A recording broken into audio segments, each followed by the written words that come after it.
Hey guys, welcome back. Alright, I've got a lot of stuff to cover in this one. Things are going to start going a lot faster now because we're mostly past the basic building portions. Before we get started, there's a couple of things I want to say. One is, thanks guys for putting up the comments and the suggestions. I really like how this YouTube terrain community works, the wargaming community. You guys are great, super responsive. All those ideas were really good, and it kind of helped me think through some things. I want to give a special thanks to the guys over at Mordaka 101. We did some PM volleys. They were really trying to help me find some things I needed, and I really appreciate it, guys. I'm going to put a link to their channel down in the description, so if you guys haven't checked them out, go check them out. Okay, so here's the state of things at this point. So I'm taking a look at the model. I'm trying to make any final alterations before I start putting base coats on it and deciding what I want to do. First off, I've done some plaster falling off areas. A couple there, one back here under the window. A little one up here on the front, just to give the outside some character. If you don't know how to do that, you can go look at my plastered brickwork video.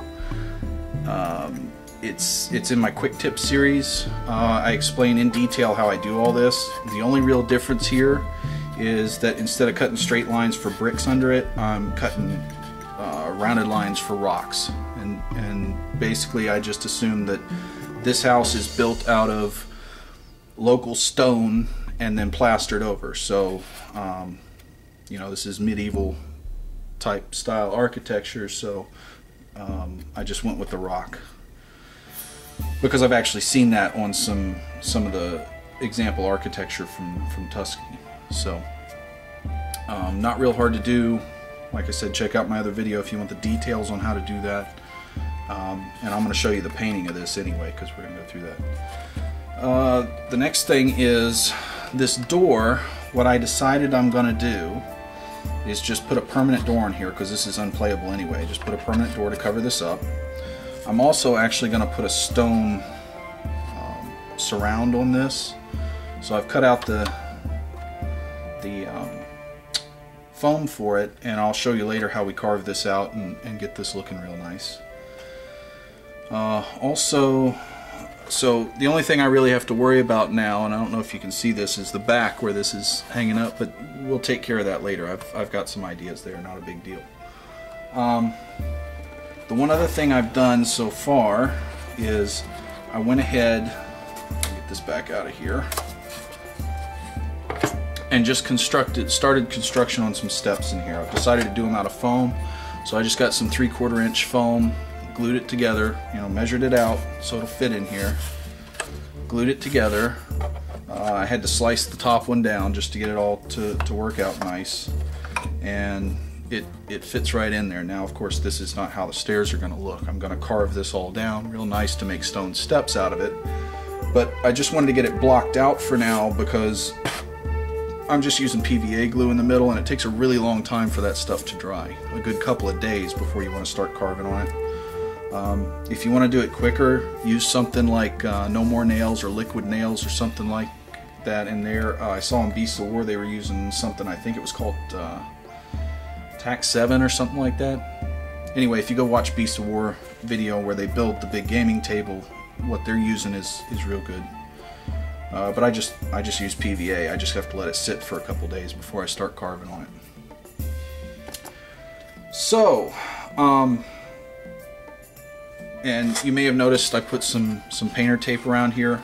The reason I did that is I'm going to just build a balsa wood door in here. It's not going to probably be as thick as the frame, so there'll be a little frame showing. So I just covered this up with the painter's tape, and I'm going to paint over it, so that'll finish off that edge. The reason I use this painter's tape, or masking tape also I think, but this actually has a little bit of texture on it. So it'll be kind of nice to have that little bit of texture. Alright, so the other thing I've experimented with is I wasn't quite sure how exactly I wanted to do the finish, the paint job on this. I've never done one exactly like this plastered kind of beige earth tony look, so I wanted to practice before I mucked with it. So I took just a scrap piece of this and experimented with some things. What I did is I made up some goop, but I made it really thick, and I'll show you how I did all this. But started with that and just made it kind of this color country tan as a base, and then I took a bunch of other I did kind of a wash out of a brown, real thin wash, and then I started doing some dry brushing with some different layers of paints. And what I ended up with when I finally got to the last layer, I thought that was just too much. It started looking chalky. I didn't really like how much was there, so what I did is I went back to just this, the wash, and then a light dry brush of a light cream color just to pull out the highlights. And so I think I'm going to go this route. I think that looks best. I'm not sure how well you can see that. I'll try to get some light on it, but I think this area right here is what the effect I'm going after. So that's how we're going to do this. So let me get set up with some goop, and we will start gooping this thing up and getting the base coat on, and I think it'll start tying together pretty good. I'll be right back. Okay guys, we're actually going to do two different goops here. I need to goop the stone areas differently than I'm gooping up the regular texture, and the reason is these are going to be a grayish color, and this is going to be more of a tan or a beige. But the bigger reason is this is going to be really thick goop. This I want fairly thin, because if it's too thick, it's just going to cover up all the detail of the rock. So I'm going to do a thin goop coat here on these things first, and then I'm going to do another goop coat with for the rest of the structure. So I only need a little bit of that first goop, so I just mixed it up in here. Now this is just white glue, water, paint, and plaster. I'm just using plaster of Paris because it's cheap and I don't need really strong plaster here. Usually in the goops I'll put some acrylic caulk, but I'm not doing that here because I just, A, I don't feel like running down to the garage, and B, I don't really need that much for here. If I was doing a hill or something that was going to get a lot of play on it, I would do that because that adds some flexibility and gives it more, it'll have more give without breaking, but this, I don't really need that. So here we go. So I'm just going to paint this one, and it should be pretty simple.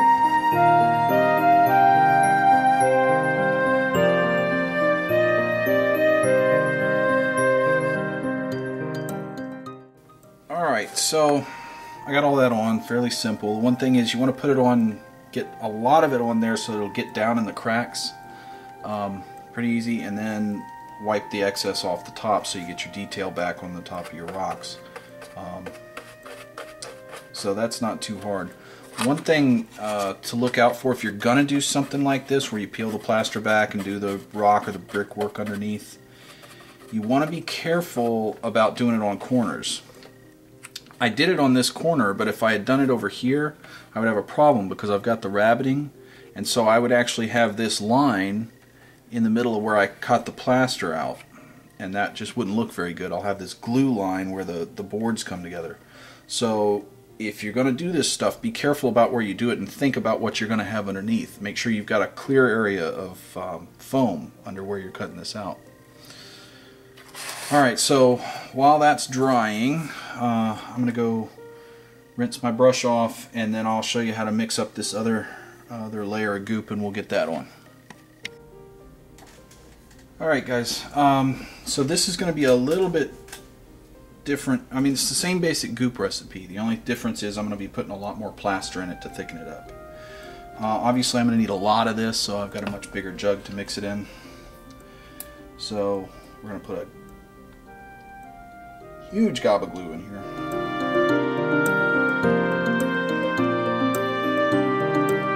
Alright, I got a nice thick, you can't even see that, but anyway, thick layer of glue.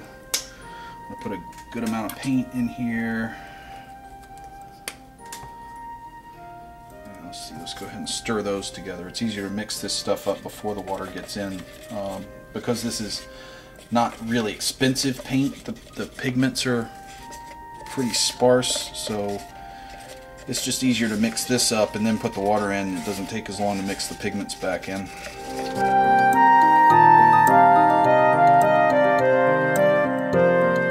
Now, I'll probably end up having to mix more of this because I suspect that this, once I get all this plaster in here and make this thick, it's not going to go as far as I think it is.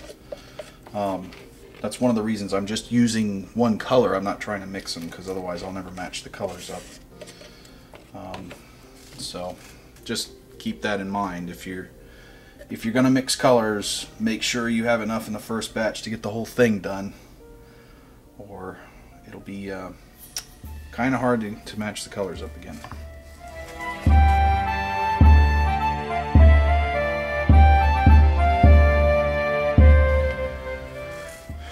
Okay guys, so I've mixed this up and I've got it pretty thick. I mean, it's about the thickness of maybe exterior latex house paint or something. So you can see it takes some shaking to get it to fall off. It's pretty thick. That's the way I want it, because we're going to do this kind of like stucco, and we're going to use some stippling to get it to stand up a little bit. If you go too far and get it too thick, you just add a little bit of water to thin it down. But when you add a little bit of water, I mean a little bit of water. This amount of stuff, when I was thinning it back down, I was just doing a quick splash of water, 4 or 5 drops, and stirring it up, because a little bit of water will loosen this stuff up quite a bit. So when you're trying to back it back down, just only do little bits at a time. Okay, so I'm not going to show you painting the whole thing, because I mean, one wall is going to be the same as all the others. So what I'm going to do is I'm going to kind of get some stuff out of my way. We'll come back and I'll start painting this up and show you how we're going to put this first layer down. Alright guys, so I'm going to put one layer on. I'm going to pick a wall that, I'm going to do this wall that doesn't have any of the other goop areas on it so they can continue drying. They're not quite dry, but I want to show you how this works. Maybe I ought to back out a little bit. That's better. Alright, I'm going to use a fairly big brush because I don't want this to take all day, and I don't have to worry about detail work here. I just slop it on. So I'm just going to slop it on. And I know it looks really crappy right now. Don't worry, we're going to fix that.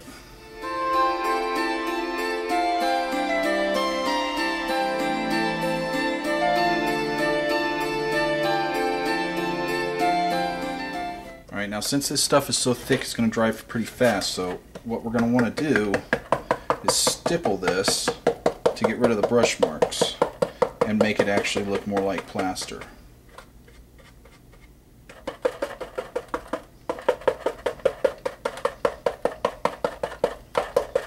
And this is why we want it thick, because it'll stand up really well.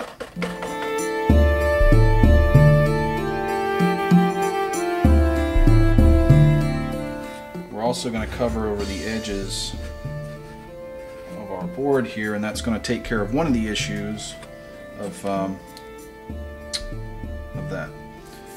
the edge of the board in here. So I'm going to go back with a little brush and just paint some on. I'm not going to stipple in here, I'm just going to paint it in here and smooth it out. So that's how I'm going to do the entire thing. Okay, so you get the idea. It's not terribly complicated. I'm going to leave you with that, and then next time when we come back, we'll finish off the washing, the dry brushing, and start working on some of the other detail areas of the house. So thanks for watching, guys. Have a great day.